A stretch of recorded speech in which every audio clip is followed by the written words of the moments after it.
211장 찬송입니다.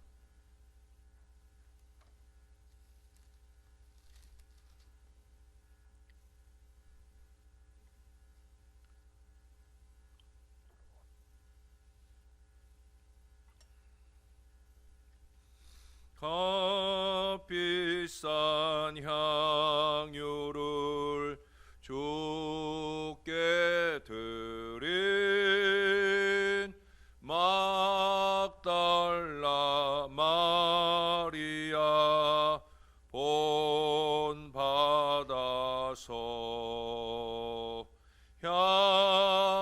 향기로운 산제물 주님께 바치리. 사랑의 주내 주님께 연약한 자에게 힘을 주고 어두운 세상에 빛을 비춰 성실과 인내로 내 형제 이끌리. 사랑의 주 내 주님께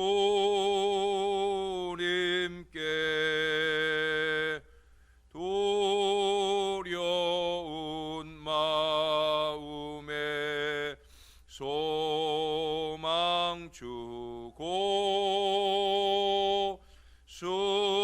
슬픔에 쌓인 자 위로하며 길 잃은 자들을 친절히 이끌리. 사랑의 주 내 주님께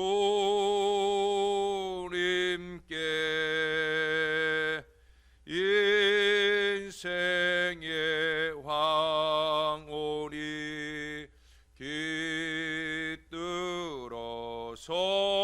깃들어서 이 땅의 수고가 끝날 때에 주님을 섬기다 평안히 가리라. 사랑의 주 내 주님께.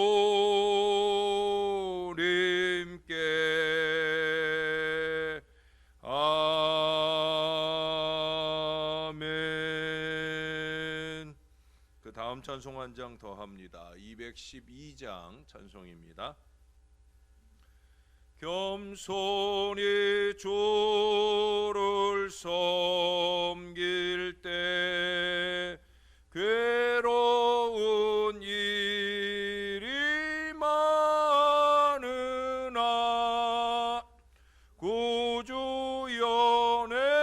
구주연에게 힘주사 잘 감당하게 하소. 인자한 말을 가지고 사람을 감화시키며 갈 길을 잃은 무리를 잘 인도하게 하소서. 구주의 귀한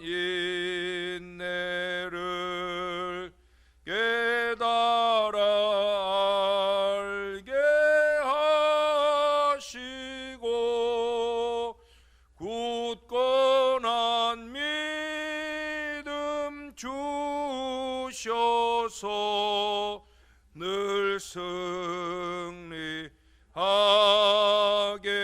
하소서.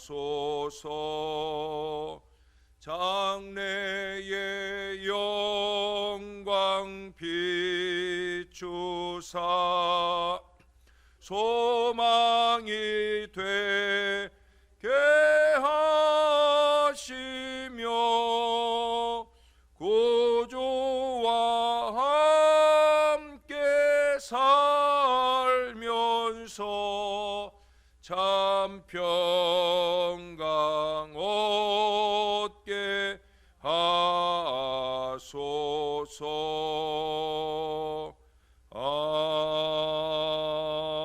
아멘. 기도하겠습니다. 좋으신 아버지, 언제나 우리 하나님을 크게 볼 줄 아는 겸손한 믿음의 마음을 저희에게 주옵소서. 이 아침에도 그런 마음으로 주님 앞에 왔습니다. 주님이 소중하고 주님이 위대하고 주님이 우리를 돌보셔야 이 하루라도 잘 살 수 있기에 그렇게 주님을 의지하려고 이 새벽 아침 주님 앞에 왔습니다. 부족한 종들을 주님 꼭 잡아주시고 오늘 하루도 주님의 은혜 중에 살도록 저희를 이끌어 인도해 주옵소서. 오 주님, 우리 하나님 되어 주셔서 감사합니다. 예수님의 이름으로 기도합니다. 아멘.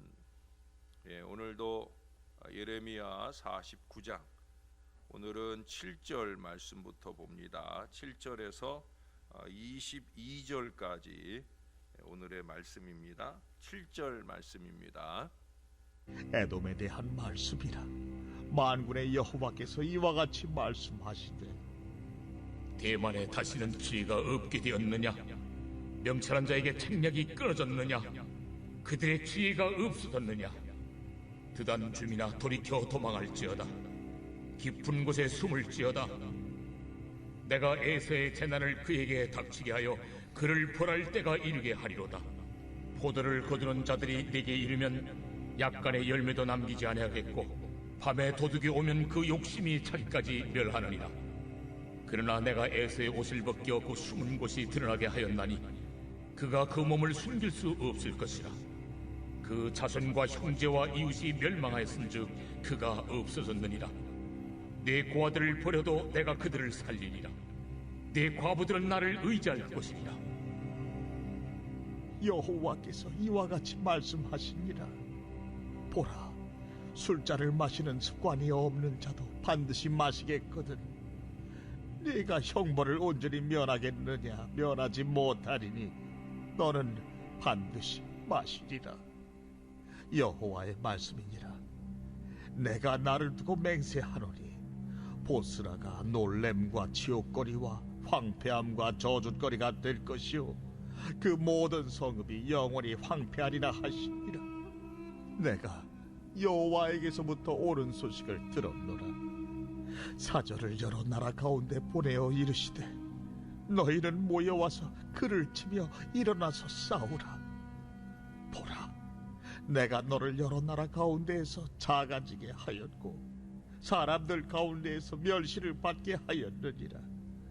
바위 틈에 살며 산 꼭대기를 점령한 자여, 스스로 두려운 자인 줄로 여김과 내 마음의 교만이 너를 속였도다. 내가 독수리같이 보금자리를 높은 데에 지었을지라도 내가 그리로부터 너를 끌어내리리라. 이는 여호와의 말씀이니라. 에돔이 공포의 대상이 되리니 그리로 지나는 자마다 놀라며 그 모든 재앙으로 말미암아 탄식하리로다. 여호와께서 말씀하시니라. 소돔과 고모라와 그 이웃 성읍들이 멸망한 것 같이 거기에 사는 사람이 없으며 그 가운데 머물러 살 사람이 아무도 없으리라. 보라, 사자가 요단강의 깊은 숲에서 나타나듯이 그가 와서 견고한 처소를 칠 것이라. 내가 즉시 그들을 거기에서 쫓아내고 택한 자를 내가 그 위에 세우리니 나와 같은 자 누구며 나와 더불어 다툴 자 누구며 내 앞에 설 목자가 누구냐. 그런즉 에돔에 대한 여호와의 의도와 대만 주민에 대하여 결심하신 여호와의 계획을 들으라. 양떼의 어린 것들을 그들이 반드시 끌고 다니며 괴롭히고 그 처소로 황폐하게 하지 않으리라. 그들이 넘어지는 소리에 땅이 진동하며 그가 부르짖는 소리는 홍해에 들리리라. 보라, 원수가 독수리같이 날아와서 그의 날개를 보스라 위에 펴는 그 날에 에돔 용사의 마음이 진통하는 여인같이 되리라 하시니라.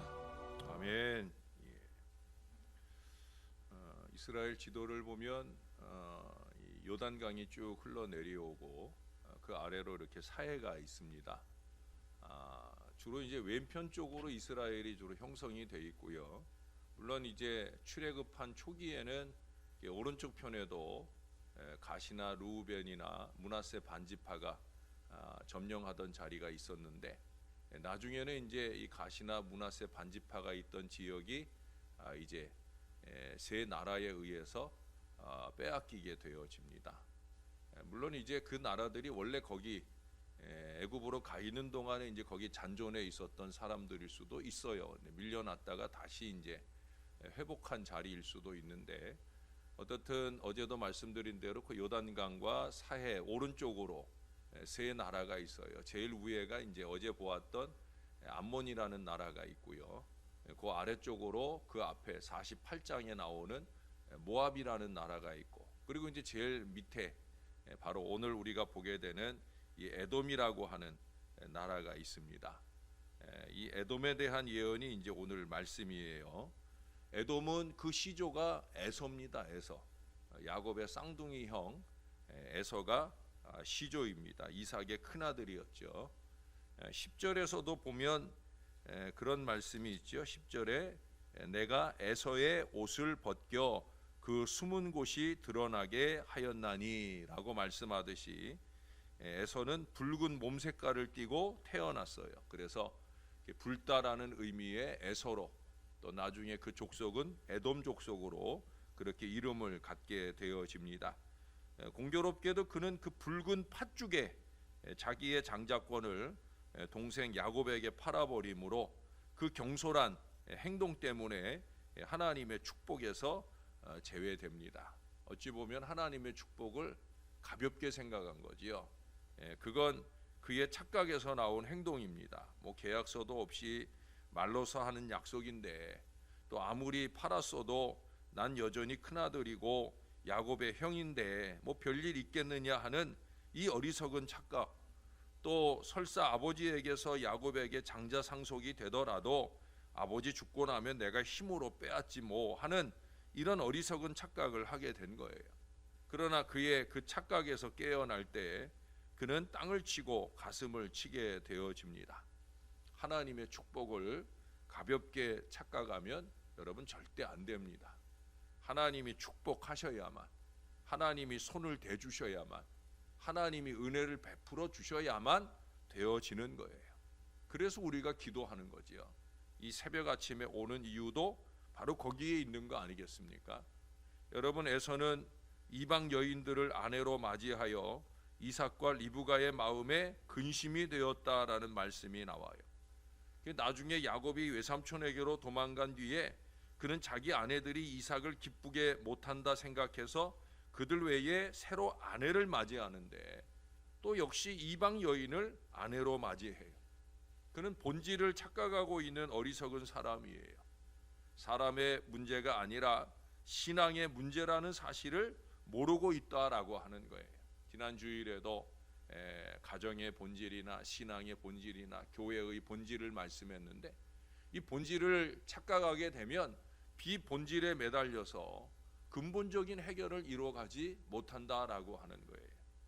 지금 에서의 문제가 그겁니다. 더 근본적인 문제는 뭐예요? 자기에게 문제가 있다는 사실을 모르고 있다는 거지요. 이런 착각이 오히려 부모님의 근심을 가중하게 되었음을 우리는 창세기에서 읽어볼 수가 있습니다. 오늘 예레미야는 그의 후손인 이 에돔 족속 역시도 그 시조 에서의 삶대로 심각한 착각 속에 빠져 있다가 멸망될 것임을 오늘 말씀하고 있어요. 16절에 가보시면 바위 틈에 살며 산꼭대기를 점령한 자여 스스로 두려운 자인 줄로 여김과 내 마음의 교만이 너를 속였도다. 내가 독수리같이 보금자리를 높은 데에 지었을지라도 내가 그리로부터 너를 끌어내리리라. 그들은 자기들을 스스로 두려운 자로 여겨요. 자기들을 크게 생각하여 과대평가하고 있다는 거예요. 이런 착각이 교만한 마음을 부채질하게 되고 교만을 제일 싫어하시는 하나님께 그 교만이 꺾이게 되는 겁니다. 하나님은 교만한 자들을 반드시 끌어내리십니다. 자기를 크게 보면 하나님이나 또 하나님의 주권이나 축복을 작게 하찮게 생각하게 되기 때문에 그런 거예요. 그들은 바위 틈 산꼭대기 높은 곳에 보금자리를 높이 지으면 안전하리라, 이 착각을 해요. 이 모든 착각이 무너지게 될 때 그들은 그들의 조상 에서처럼 가슴을 치고 땅을 치는 슬픔과 고통을 겪게 될 것이요, 결국은 비웃음거리가 되고 말게 되는 거예요. 어느 파티석상에서 걸리버 여행기라고 하는 유명한 소설을 쓴 영국의 스위프트라고 하는 작가가 어느 중년 부인 옆에 앉게 되었습니다. 그 여인이 이 스위프트에게 그런 질문을 하는 거예요. 선생님, 매일 아침 거울을 보면서 자신의 아름다움에 황홀해한다면 과연 죄악이라고 할 수 있을까요? 혹시 여기 있는 분들 가운데도 이런 착각을 하시는 분들은 없나 모르겠어요. 스위프트는 타이르듯이 이렇게 말했다는 거예요. 부인, 그것은 죄 아닙니다. 다만 착각일 뿐이죠 라고 얘기를 했다는 겁니다. 그러나 사실은 이런 착각이 결국에는 죄악으로 이어지게 됩니다. 그런 백설공주라고 하는 이야기 아시잖아요. 거기 동화에 보면은 마녀 왕비는 자기가 이 세상에서 제일 이쁜 줄로 압니다. 그래서 거울에게 물어보잖아요. 거울아 거울아, 누가 세상에서 제일 이쁘냐? 그러면 자연히 자기 이름이 나올 줄 알았는데 진실을 가르쳐 주는 거예요. 누가 이쁘다고요? 백설공주가 제일 이쁘다는 거예요. 그녀의 마음의 시기와 질투로 결국 그녀는 잔인한 살인 계획 등을 도모하는 죄악을 저지르게 되어집니다. 그럼 비단 이 이야기에서뿐 아닙니다. 착각은, 그것도 스스로를 또는 스스로의 생각을 과대평가하는 착각은 자기의 착각이 현실 속에서 만족되지 않을 때 그 착각을 실현하기 위해 비정상적인 방법을 동원하게 되고 때로는 질투와 미움의 사람이 되기도 해서 많은 죄악을 양산합니다. 어떤 사람 보면 그런 어리석은 생각을 해요. 자기가 말하면 다 진리인 줄 알아. 자기가 말하면 다 옳은 줄 알아. 객관적으로 보면 참 얼토당토한 얘기를 하는 거, 또 신앙적으로 보면 참 불신앙적인 말을 하고 있는데도 불구하고 그것을 어리석게 착각한다는 거예요. 그리고 그 착각을 또 다른 죄악으로 이어가게 되어진다는 겁니다. 그러나 여러분, 뱁새가 황새 흉내를 내려는 이런 착각은 가랭이가 찢어지는 결과만 남게 되는 겁니다. 자타의 어려움을 안겨줄 뿐이라는 거죠. 교회에서도 간혹 이런 착각 속에 스스로 상처받고 또 남에게 상처도 주는 그런 사람들이 있습니다. 교회를 어렵게 하고 또 교회를 떠나곤 하는 그런 어리석음을 범하기도 합니다.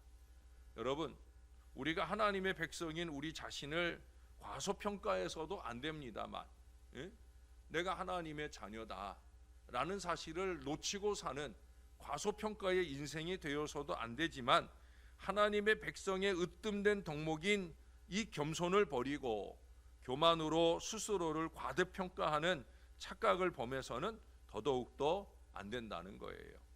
거기 19절 중간에 보시면 그런 말씀을 하잖아요. 내가 즉시 그들을 거기에서 쫓아내고 택한 자를 내가 그 위에 세우리니. 이게 하나님의 생각이에요. 하나님께서 택한 자가 세워지고 쓰임 받는 것이지, 스스로를 높이고 착각하는 사람이 높임을 받는 것이 교회여서는 절대로 안 된다는 거예요. 교회는 이것을 잊지 말아야 됩니다. 이제는 스스로에 대한 이런 착각의 거품을 제거하고 더욱더 겸손히 내 모습 그대로 우리 하나님의 쓰심을 기대하고 기도하면서 겸손히 하나님 손에서 자라가고 또 그 하나님 손에서 귀하게 쓰임 받으시는 저와 여러분들이 되어야 할 것입니다. 새벽 아침을 깨워서 주님 앞에 온 저와 여러분들이 더욱더 겸손히 하나님께 매달리고 의지하는 복된 아침으로부터 이 하루 내내 주님 보시기에 아름다운 복된 하루로 잘 살 수 있게 되기를 우리의 구주 되시는 예수님의 이름으로 간절히 축원합니다. 우리 정윤순 집사님이 지난번에 이제 암 수술을 받으시면서 간 쪽에 좀 이상이 있어서 지난주에 이제 그 부분에 조직 검사를 받으셨는데 안타깝게도 이 간으로 이 암이 전이가 되었다고 합니다. 그래서 빠른 시간 안에 이 암이 아주 악독한 악성암이라 자라는 것도 빨리 자랐고 전이도 빨리 되고 해서 또 이걸 빨리 제거 수술을 하고 또 항암 치료도 이어서 빨리 진행을 해야 된답니다. 그래서 아마 빠르면 2주간 안에 곧 수술을 또 해야 되는 모양이에요. 지난번 수술한 지도 얼마 안 됐는데 이제 회복이 막 되는 때 또다시 수술을 해야 되고 또 항암 치료도 해야 되고 우리 집사님이 많이 낙심된 마음 가운데 있습니다. 우리 하나님이 그 마음을 꼭 잡아주시도록 또 하나님이 그 몸을 만지사 치유와 회복을 일으켜 주시도록 우리 간절하게 기도해 주시는 우리 새벽 용사들이 좀 되어 주시기 당부를 드립니다. 기도하겠습니다. 좋으신 아버지, 오늘도 우리가 겸손한 믿음의 마음으로 주님 앞에 왔습니다. 날씨도 아직은 춥지만 그래도 주님을 의지하지 않고는 하루도 살 수 없는 줄을 알기에 그저 막연한 의무감에서 깨어 나온 것이 아니라 우리가 드려야 할 간절한 기도 속에 우리의 믿음의 기도를 드리려고, 우리 주님이 우리를 만져주시지 않으면, 우리 주님이 우리를 돌봐주시지 않으면 우리가 한 걸음도 내디딜 수 없는 줄을 겸손히 인정하면서 이 새벽 아침 주님 앞에 왔습니다. 하나님, 이 간절한 마음을 놓치지 말게 도와 주시옵소서. 나는 아무것도 아니로되 하나님이 자녀 삼아 주신 것을 감사히 여길 줄 알게 하시고 그 하나님의 자녀다운 겸손한 믿음의 마음으로 하나님 늘 바라고 하나님 늘 의지하며 사는 복된 신앙의 백성들이 되게 하여 주옵소서. 하나님을 크게 보는 그 믿음에 근거하여 다른 이들도 크게 보면서 스스로 겸손히 여길 줄 아는 이 믿음의 덕목이 우리 안에 늘 충만할 수 있도록 역사를 더하여 주옵소서. 건강한 믿음의 사람들이 모인 교회로 아름다운 공동체를 이루어가는 우리 신월제일교회 꼭 될 수 있도록 역사를 더하여 주옵소서. 주님 도와주시기를 소원하기는 우리 정윤순 집사님 꼭 잡아 주옵소서. 주님께서 이 여정을 강하고 능력이 있는 손길로 꼭 만져 주옵소서. 조직검사 받을 때 간만큼은 아니었으면 했는데 벌써 빠른 속도로 전이가 되었습니다. 속히 제거되는 모든 수술이 잘 이루어지게 도와주시고 이어지는 항암 치료를 통해 믿음의 승리를 반드시 이룰 수 있도록 은혜를 베풀어 주옵소서. 여종의 마음이 흔들리지 않게 하시고 하나님이 만져주신다, 하나님이 치료하신다, 이 믿음으로서 이겨내는 놀라운 역사가 나타나게 도와 주옵소서. 크고 작은 육신의 어려움을 겪고 있는 어린 아기로부터 모든 어르신들까지 강하고 능한 하나님의 은혜가 임할 수 있도록 우리가 더 겸손히 하나님을 부르며 매달릴 수 있게 도와 주시옵소서. 주님이 도우실 줄로 믿습니다. 그래서 감사합니다. 예수님의 이름으로 기도합니다. 아멘.